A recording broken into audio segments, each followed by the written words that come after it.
সাহায্য করতে পারি? অপরাধ নেবেন না, আমি অতি দীন দরিদ্র ব্রাহ্মণ, ঘরে বড়ই অভাব। আমি যদি ওই অশ্বত্থ গাছের একটা ডাল নিয়ে গাঁয়ের জমিদারকে দেখাতে পারি তো 100 বিঘে জমি পাবো, কিন্তু আমার সাহসে কুলোচ্ছে না। আপনি যদি আমায় সাহায্য করেন তো বড় উপকার হয়। তোমার কোনো ভয় নেই মামুন, তুমি নির্ভয়ে ওই অশ্বত্থ গাছ তলায় যাও, আমি তোমার সঙ্গে আছি।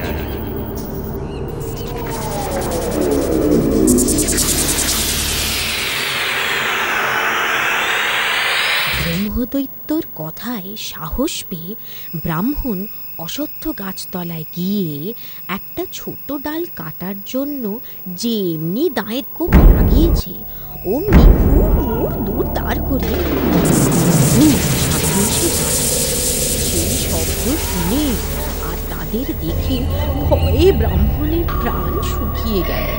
ভূতেরা তাকে মেরে ফেলে। আর এমন সময়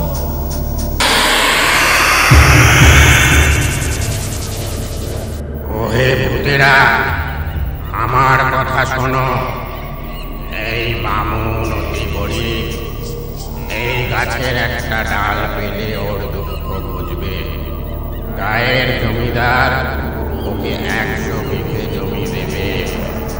তোমরা ওকে কিছু বলো না, গাছের ডাল কাটতে দাও।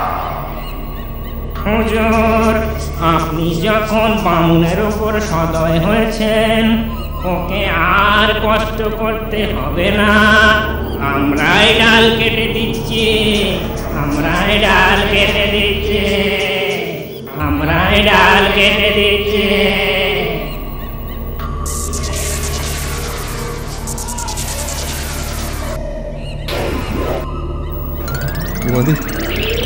তোমাদের উপকার আমি চিরকাল স্মরণে রাখব।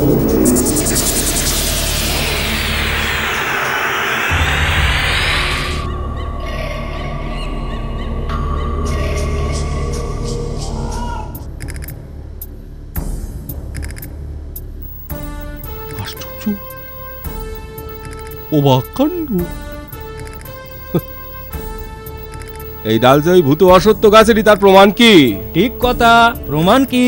এই চলো তো, সবাই চলো, দিনের আলোয় দেখে আসি ওই ডাল ওই ভূত অশ্বত্থ গাছেরই কিনা।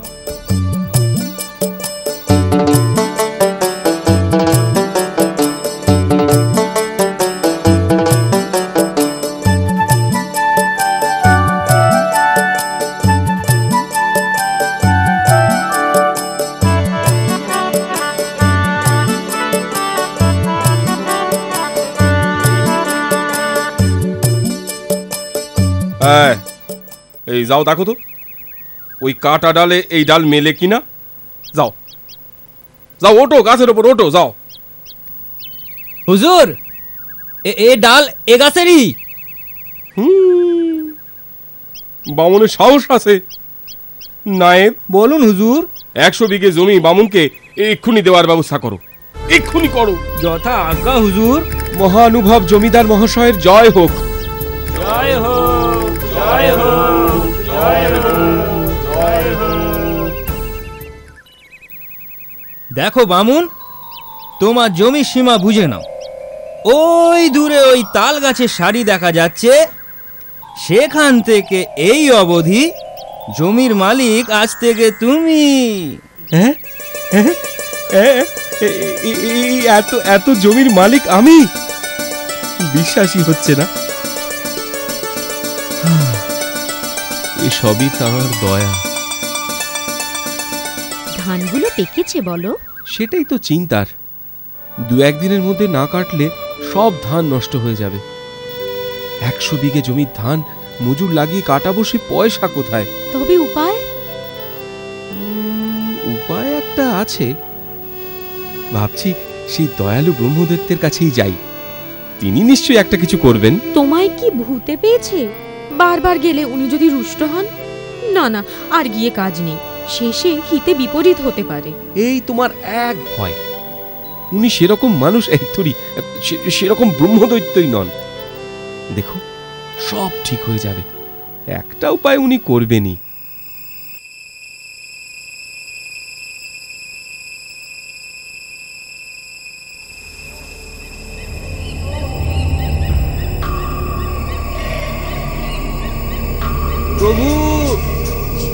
প্রভু আপনি কোথায়? দয়া করে দেখা দিন প্রভু। প্রভু! কি হে বামুন, আবার এসেছো কেন? কি প্রয়োজন? প্রভু, প্রভু, জমিদার বাবু 100 বিঘে জমি তো দিয়েছেন, কিন্তু সে জমির পাকা ধান 2-1 দিনের মধ্যে না কাটলে সব ফসল নষ্ট হয়ে যাবে। আমার তো পয়সা কড়ি নেই যে মজুর খাটাবো, তাই আপনার কাছে এলাম। আপনি দয়া করে এর একটা উপায় করে দিন। আচ্ছা, এ নিয়ে ভেবো না। তুমি 100 খানা কাস্তে কাল সন্ধ্যায় এই বকুল গাছ তলায় রেখে যেও। সকালে দেখবে তোমার বাড়িতে ধান গোলাবন্দি হয়ে রয়েছে। যথা আজ্ঞা প্রভু। শোনো ব্রাহ্মণী, উপায় তো হয়েছে, তবে 100 খানা কাস্তে পড়শিদের কাছ থেকে জোগাড় করতে হবে। কিন্তু ওরা দেবে কেন? 1 রাতের জন্য কাস্তে দেবে, বিনিময়ে 1 বস্তা ধান পাবে।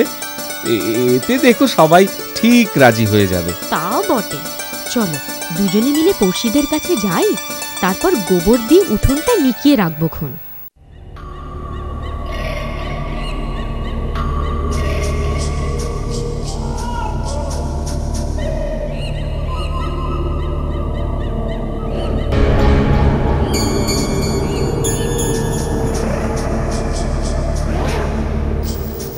ওহে ভূতেরা, ওই দেখো 100 খানা কাস্তে।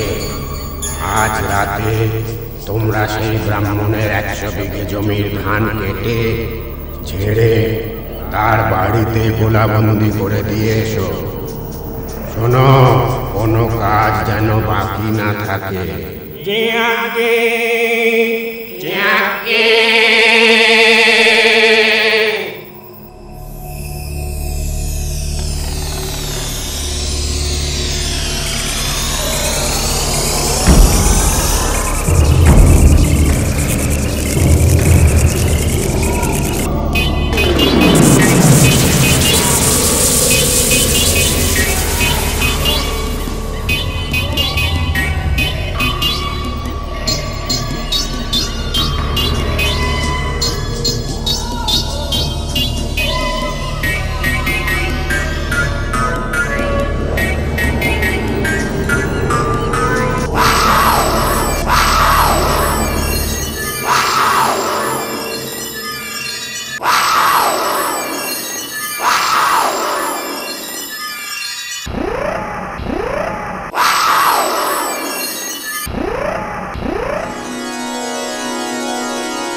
এতদিনে ভগবান মুখ তুলে চাইলেন।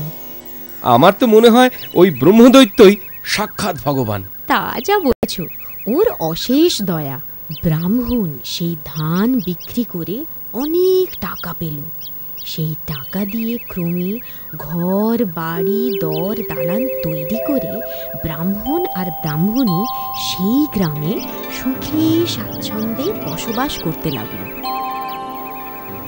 আমার কথাটি ফুরলো, নোটে গাছটি মুড়লো।